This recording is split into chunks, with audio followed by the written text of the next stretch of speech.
If you have 1000 followers and you want to create a channel on Instagram, this is how you can do it. But before I continue, if you're new to this channel, do subscribe to this channel so that you can get more social media tips like this. Now without further ado, let's jump straight into my phone and let me show you how you can create a channel, a broadcast channel on your Instagram account. Let's go. Alright, first of all, open up your Instagram app. Now remember, a channel is only available for public account with more than 1000 followers. So for my this account, I have 1000 followers. The other I don't. Okay, so I have 1007 here. So how do you do it? All you have to do is just go to message at the bottom, which is the right in the middle. There's bottom icon. Click on message there, and then you can see at the top right there's this pen icon. Just click on that to compose, and then you can click here channel, create a channel.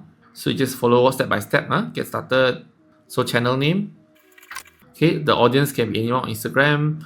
Right, then you click on create, and there you create a channel. So this is one good way for you to share your thoughts, to send to everyone like an announcement. And you can even share exclusive content, event details, or other collaboration. So this is quite an interesting tools for you to use. Okay, so I hope this is helpful for you. If you like what I share, do give me a like and subscribe to the channel so you get more tips like this. Thank you so much for watching, and I see you next time. Goodbye.